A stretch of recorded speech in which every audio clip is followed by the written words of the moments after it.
I start every video with a clap. Do you want to do the clap this time? Sure. Go ahead, clap it up. All right, I'm super excited for this video because this is going to be a Gyroid deep dive. First in the industry? As a set. You didn't make these shapes. No, these shapes are made. Some people have made some dice in other formats, but not like we're doing it. I lightly went over them in the initial video, but other than that, I haven't really Nerded out. I have not nerded out. So I knew that if I was going to deep dive the gyroids, I needed Jason here because no one knows them better than you. We got the notes. There's a lot. It's complicated.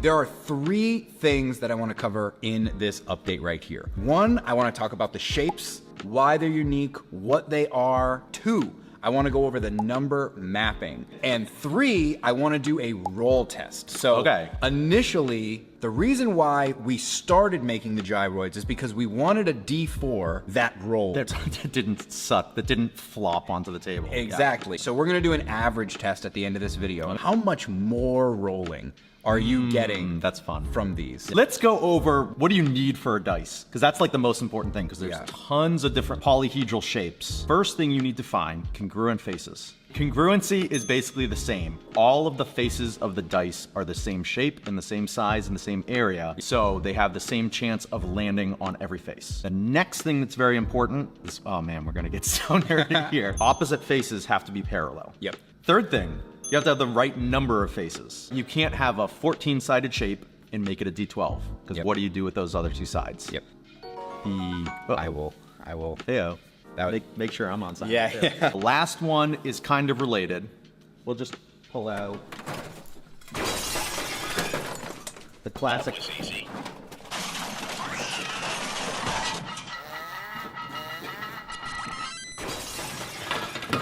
I got my box of goodies over here.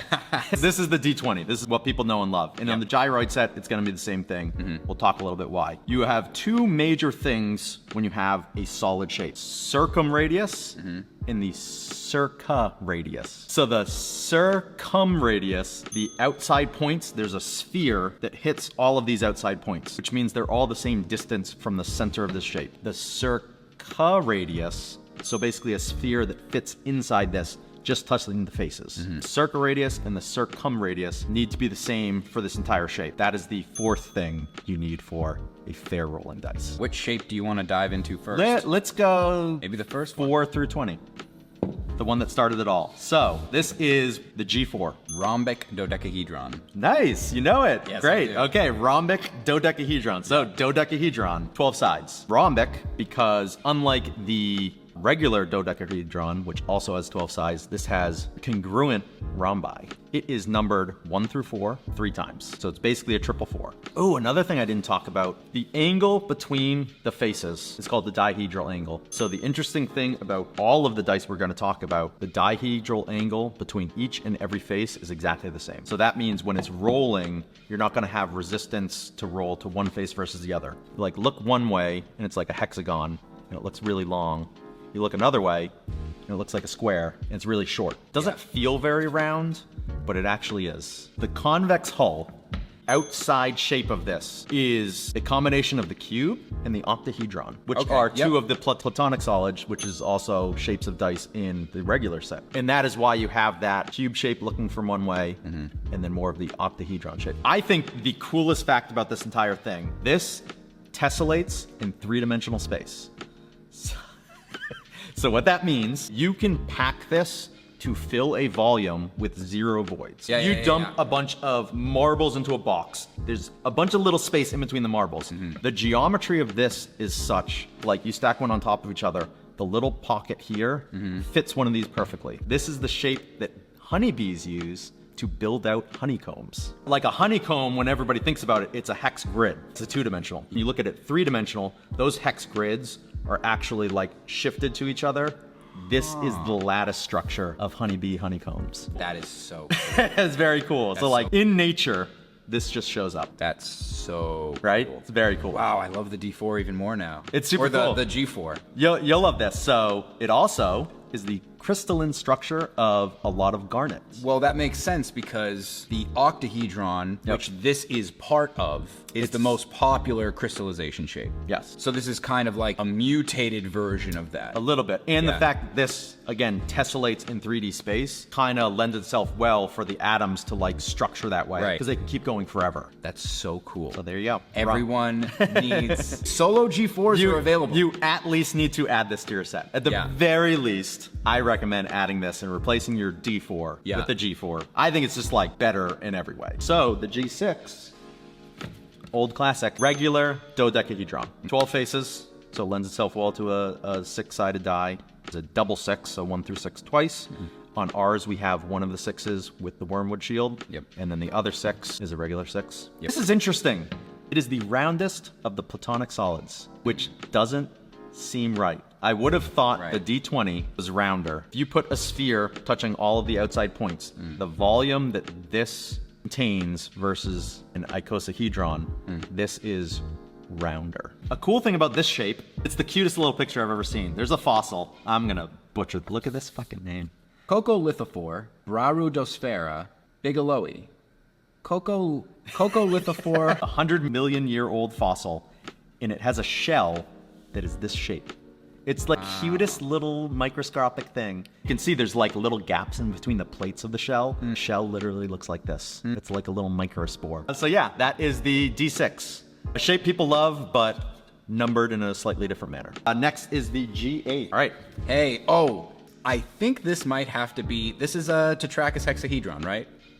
Yes. This is kind of. modified Tetrachus hexahedron. Modified Yes. Tetrachus hexahedron. I love this shape. It's easy to remember this name because a hexahedron is a cube. Hexahedron. Which this is. Yeah. And you're pulling little... Yes, you are, yeah. It is basically a cube, exactly like you described. And then you are taking the faces of the cube and turning them into square pyramids. So if you kind of look at it, you kind of see the underlying shape of the cube. So each of the 6 faces of a cube have 4 faces that it turns into. So 6 times 4, that's how you get a 24-sided shape, which is good because this is a 888, 1 through 8, 3 times. It's modified. Where is this modification? Can I guess? Would a Tetrachus hexahedron have points that were higher? Lower. Lower, okay. It has to do with the way you're deriving these shapes. Take cube, and then you add this face up to the point of the circumradius. That's what you get. And it just gave you too shallow of a dihedral angle. These dihedral angles were different. So what I did is I pulled these up slightly. So the dihedral angles between all of the faces are now 143.13 degrees, approximate. The vertices are definitely the most interesting. So you have order 6 vertices, 1, 2, 3, 4, 5, 6. And then on the tops of the cube faces, 1, 2, 3, 4. Order 4 vertices. What really gets me about this shape is, depending on which vertice you're looking at, that right there looks like a completely different shape. It's kind of got the vibes of the rhombic dodecahedron. Yeah. Other fun fact, a lot of copper and fluorite atomic structures have naturally forming crystalline formations of Tetrachus hexahedrons. It's so cool that the platonic solids are the basis for this. When there's variety within the platonic solid, these are kind of the things that you get. You'd be a good mathematician.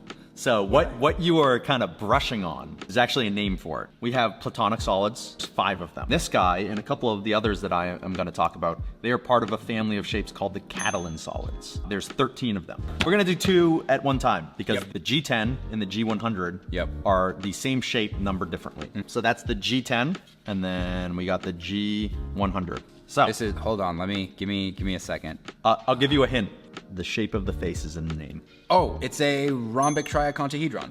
That's it. That is what these are. These are 30-sided shapes. So there is 1 through 10 3 times, or 0 through 90 3 times. So this is the most amount of numbers that we have on any of our dice. The numbering on this has been something that people have been talking about in the comments. I'm sure they have. 10 is the high here, and then this is your 10's place. There's a 0. Yep. All right. That's how we're numbering them. Confirmed. Confirmed. Also a Catalan solid. It's the dual of the icosahedron, which is a shape. The dihedral angles, 144 degrees, equal between every single one of these faces. 32 vertices, 20 of which are order 3, right there. You kind of have this hexagon looking, 1, 2, 3.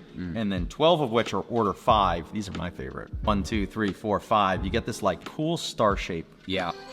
And in the set, these are exactly the same size. They are just engraved with different numbers. Keep it going.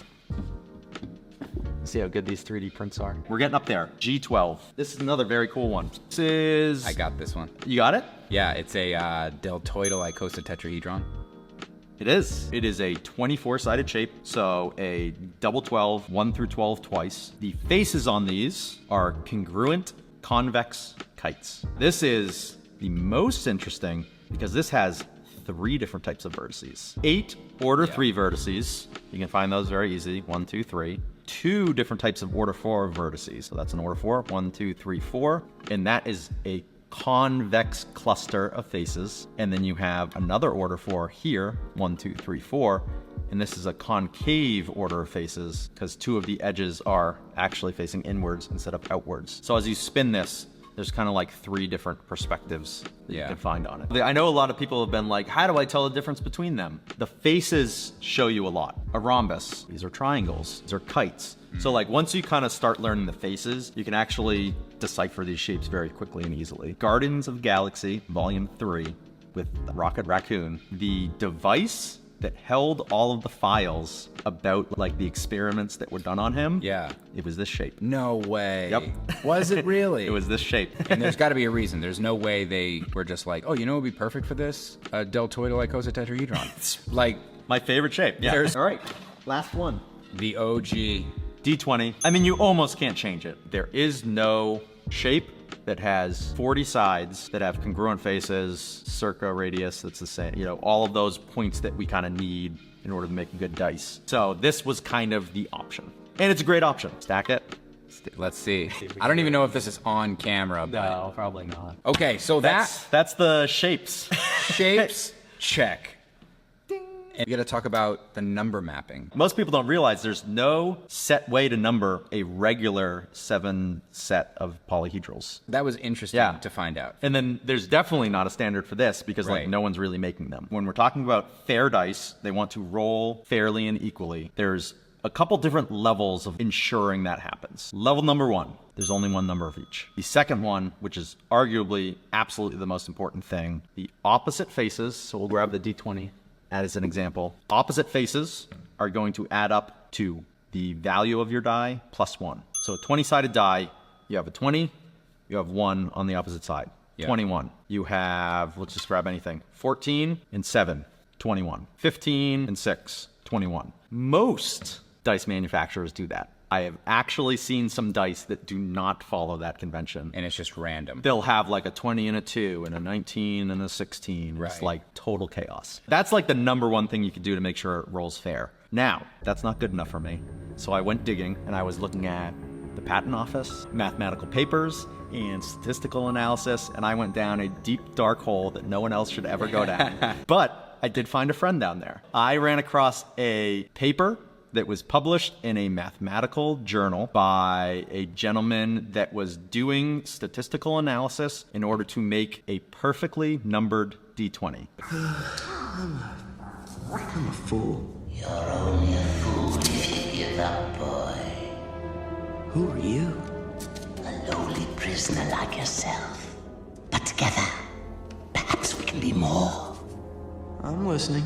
His thesis was no matter what the manufacturing defect is, if you can get the numbers opposite the same, if you can get the numbers surrounding every face adding up to the exact same amount. So these numbers surrounding the 20 add up to the same as these numbers surrounding the 18. Wow. And the numbers around Got a it. vertex are adding up to the same. If you can get those 3 criteria met, you have a perfectly numbered die that should compensate for any manufacturing defects as much as possible.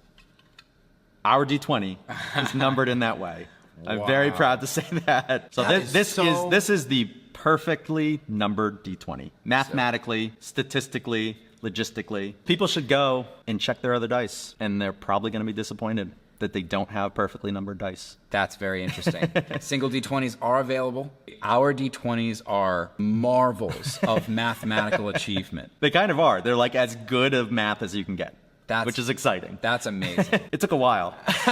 This is what I did like all night and all day for like 4 weeks. I like learned Python for these dice. Gyroids are not going to be available after this campaign. Oh, really? Not that I know of. I gotta get a pair.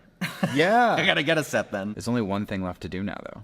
Roll them. You want to roll these things? Hell yeah, I do. We are here. We've switched locations. We needed a bigger surface because these are going to roll. We have our... Jason thinks it's the nicest... I think Bennett did a really good job. I think it's the most handsome dice tower we've ever made. For sure. That looks good. This is the tower we're going to be using. As you can see on the side here, we have some standard dice here, and then we have gyroids here. So we're only doing 5, not 7, and the reason is because the D20 is the same. D100 and D10 are both the same shape. Jason, we're both going to do some rolling here. Okay. I feel like you got to be the one to do the G4. Start with the fours? I feel like you have to be. And we'll go up. We'll go up. A standard D4. It's not going to roll. It's just going to flop out of the dice tower. Yeah. We're going to drop all of the dice from 6 inches into our dice tower. See how far it goes. All right. Better than I was expecting. Yeah, not bad. There. Safely say that is the average of That's the G4. average. About 10 inches of rolling capacity out of your G4 from a 6-inch drop out of a Wyrmwood dice tower. There we go. Now, the G4. 6 inches. Oh no! Oh no! This plan's backfiring. There we go. That's what we're looking Okay, Wow, that is... I missed it. Okay. Okay, so Average now, like further. right around here. Right about that. You're almost doubling your rolling capacity. I would also say that that first one was kind of a flop. I feel like we gotta do another one.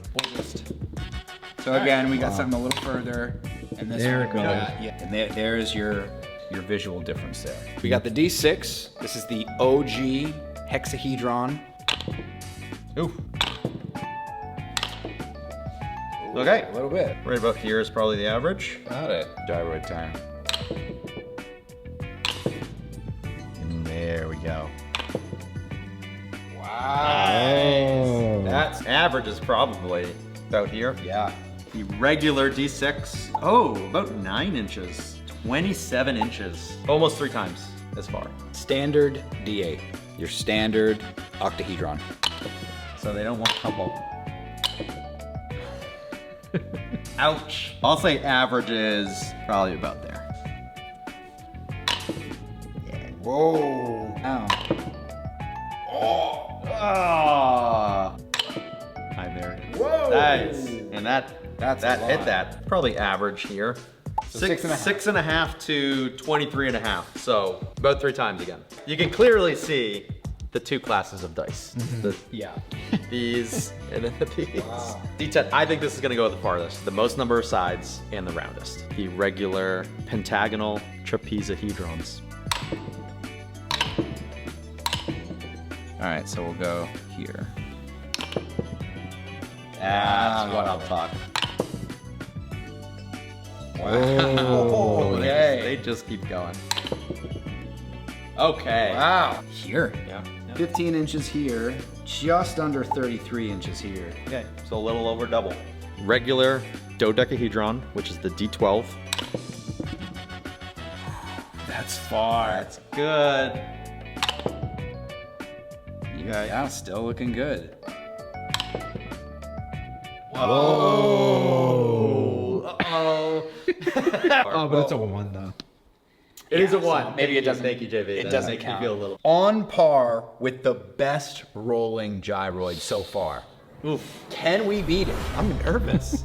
Are All right, gyroids so- a lie? So these are the deltoidal icosatetrahedron. Okay. Strong start. Good. Strong start. Okay. These really roll. Please, God. Oh, gosh. Oh no. I had a bad bounce. Let's roll that one again. You think? Yeah. No. Right on par. Really tight cluster. No. So the G12. in our test, doesn't roll as good as the D12. Supposedly, the regular dodecahedron is the roundest platonic solid. So, to recap, we have our D4 to G4, D6 to G6, D8, G8, D10 to our G10, That one's pretty extreme too. G12 and D12. The only one that is, I mean, it's the shape of the cosmos. I mean, you can't hold back the dodecahedron's power.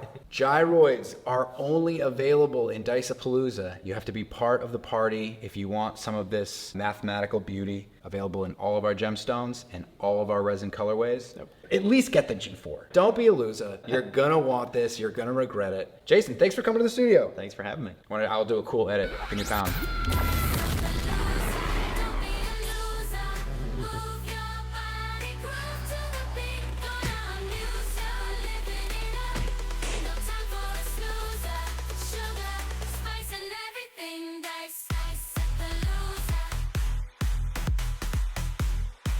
You know what we should do for fun? D20s? Yeah, let's roll some icosahedrons. Yeah. It is stated that the dodecahedron is the most spherical out of all the shapes. Now, you think it would be icosahedron because it has more faces, so you think it would roll more.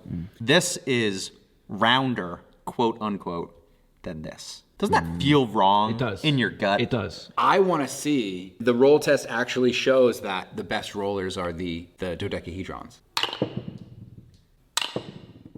Okay. Whoa! Oh. Right about there. Wow. There's On how they par all with stack the up. Trachis hexahedron.